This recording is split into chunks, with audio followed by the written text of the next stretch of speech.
ఒక British rule లాగా మీ ఇష్టం వచ్చినట్టు మీరు ఎక్స్పాన్షన్ చేసుకుంటాం, మీ షాప్ మీరు ఇవ్వండి. ఒక పని చేయండి, ఇక్కడ ఉన్న రైతులందరినీ ఆత్మహత్య చేసుకోవడానికి పర్మిషన్ ఇవ్వండి. ఆత్మహత్య చేసుకుంటారు, దాని శవాలు పెట్టుకోండి.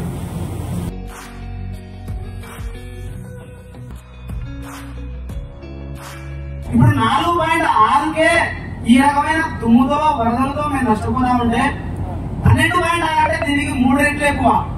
ఇక మేము చనిపోయిన తర్వాత గుంతలో పడుకుంటే ఎవరు పూడ్చాల్సిన అవసరం లేదు. ఆడంతా తుమ్మే పూడ్చి మమ్మల్ని కప్పేస్తాండి.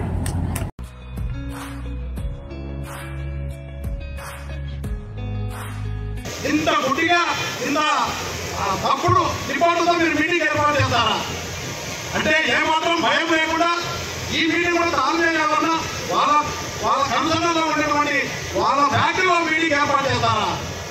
ప్రజలు మాట్లాడాలనుకుంటారా? లేకుంటే మీ ఇష్టం ప్రకారం తాల్మే చేసిన తప్పును మీరు కూడా కప్పిపుచ్చి ఇలా సమాధానం మీద మరొక ఫ్యాక్టరీ కట్టాలని ఇక్కడ కండక్ట్ చేసి మీటింగ్ చేసే అధికారులు ఏమైనా ఆలోచిస్తున్నారా? దయచేసి మీకు నమస్కారం నేను చెప్తా ఉన్నా, ఇక్కడ చాలా బాధలు ఉన్నాయి. ఆత్మహత్యలు చేసుకునే పరిస్థితి ఒక్కరోజు కాదు. 2006లో ప్రజలు వ్యతిరేకించి 100 వాళ్లకు అడ్డంగా ఇక్కడ ఫ్యాక్టరీ కడితే చాలా నష్టపోతామని చెప్పారు. కానీ నిలబడి ఇక్కడ ఫ్యాక్టరీ కట్టారు. దానికి బాధ్యులు ఎవరు? అప్పుడు కండక్ట్ చేసిన అధికార యంత్రాంగం, అదేవిధంగా దానికి బాధ్యులైన తామే యాజమాన్యం. అదే ఫ్యాక్టరీ ఎంత ధైర్యంతో ఇక్కడ ఏ సమస్య లేదు, ఒక ఎకరా మునగట్లేదు, ఊళ్ళోకి నీళ్లు రావట్లేదు, పొల్యూషన్ వల్ల ఏ నష్టం లేదని ఇన్ని తప్పులు చేసి ధైర్యంగా వల్ల ఏ సమస్య లేదని చెప్పి ఇంత అన్యాయం చేసినటువంటి ఫ్యాక్టరీ మళ్ళీ ఇక్కడికి వస్తే మీరు ప్రజలు మాట్లాడలేకపోతే వాళ్ళ బాధ ఎవరు చెప్పుకోవాలా? ఆ దుకాణాలను షిఫ్ట్ చేయాల్సిన అవసరం 100% ఉంది. అదే కాకుండా వాళ్ళ ఉద్యోగం కల్పన కానీ, స్కిల్ సెంటర్ ఏర్పాటు కానీ, ఆ స్కిల్ సెంటర్ ఏర్పాటు వలన కొన్ని ఉద్యోగ అవకాశాలు పెరుగుతాయి. అదే కాకుండా స్కూల్ ఎడ్యుకేషన్ లో వాళ్ళందరికీ రాయితీలు ఇవ్వాల్సిన అవసరం ఉంది. ఈ 4 పల్లెలకు రావంచిపట్నం కానీ, చిన్నకొమ్మల కానీ, ఉదరపల్లి కానీ, నవాపేట కానీ భూములు కొనుక్కునే ప్రతి ఒక్కరికి చేసా కాలం మెయింటైన్ చేయాల్సిన అవసరం ఉంది. డిఎంఎఫ్ కాలం అవసరం ఉంది. కాబట్టి వీటి దృష్టిలో పెట్టుకొని వాళ్ళ కోరికలు నిజమైన కోరికలు కాబట్టి ఖచ్చితంగా యాజమాన్యం మీకు లిఖితపూర్వకంగా మీరు చాలా విషయాలు చెప్పినారు. మాకు లిఖితపూర్వకంగా ఇవ్వాలని వాళ్ళతో లిఖితపూర్వకంగా విషయాన్ని వాళ్ళకందరికీ డిస్ప్లే చేసి ఖచ్చితంగా మేము చేస్తాం అని వాళ్ళతో చెప్పిస్తే ఈ యొక్క మొత్తం విషయం అందరికీ సామరస్యంగా ఉంటుందనేది నా అభిప్రాయం. ఫ్యాక్టరీ పెట్టకుంటే కాదు, ఫ్యాక్టరీ పెట్టాల్సిందే. ఎందుకంటే ఇది చాలా విలువైన ఫ్యాక్టరీ. వాళ్ళు ఏమాత్రం తొందర పెడితే వాళ్ళు వేరే ప్రాంతానికి పోయి పెట్టుకోగలరు.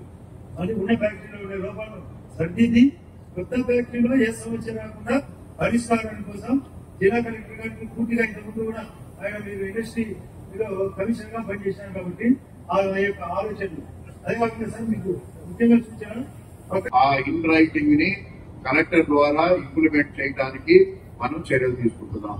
సో దీనికి సంబంధించి ఒక 6 అంశాల పైన ఈ రోజు మనకి ఖచ్చితంగా ఇన్ రైటింగ్ అంటే రాతపూర్వకంగా దాల్మియా యొక్క హెడ్ ఆఫీసులో ఆథరైజ్డ్ సిగ్నేచరీ తోటి సంతకం చేయించుకుని తర్వాత మాత్రమే నేను ఇక్కడికి రావడం జరిగింది.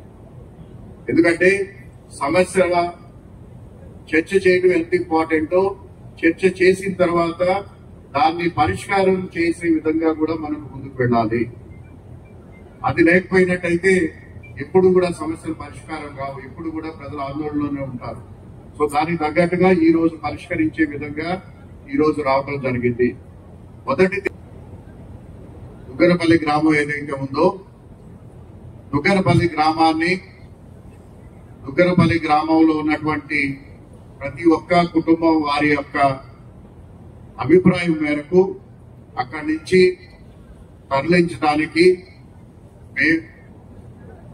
దానికి అయ్యే పూర్తి ఖర్చును కూడా భరించడానికి ఈ రోజు కంపెనీ వారిని ఒప్పించడం జరిగింది. మీకు రాబోయే 18 నెలల్లో అంటే మీకు ఇల్లు పూర్తయి మీరు అక్కడికి కొత్తగా వెళ్లేదానికి కూడా కలుపుకొని చెప్తున్నాను. దానికి అయ్యే పూర్తిగా ఎక్స్పెండిచర్ ఏదైతే ఉందో అది దాల్మియా వారు భరించడానికి ఇన్ రైటింగ్ నాకు ఆథరైజేషన్ ఇచ్చున్నారు. రెండోది దాల్మియా వారు ఎవరైనా కూడా వారు ఏదైతే ఈ డబ్బు అవసరం అవుతుందో అది జిల్లా కలెక్టర్ దగ్గర డిపాజిట్ చేయటము, జిల్లా కలెక్టర్ దగ్గర నుంచి మీకు డైరెక్ట్ గా మీ అకౌంట్ కి డైరెక్ట్ గా ట్రాన్స్ఫర్ చేయటం జరుగుతుంది. దీనికి సంబంధించినటువంటి డీటెయిల్డ్ విధి విధానాలు కూడా ఆర్డీఓ గారి ద్వారా మీకు ఎప్పటికప్పుడు మీకు తెలియజేయడం జరుగుతుంది. అలాగే మీ గ్రామ తరలింపుకి ప్రత్యేక అధికారిగా ఈ రోజు ఆర్డీఓని నియమిస్తున్నాను. ఆవిడ మీకు రెగ్యులర్ గా మీకు టచ్ లో ఉంటూ మీకు దీనికి సంబంధించినటువంటి కార్యక్రమాన్ని ముందుకు తీసుకెళ్తారు.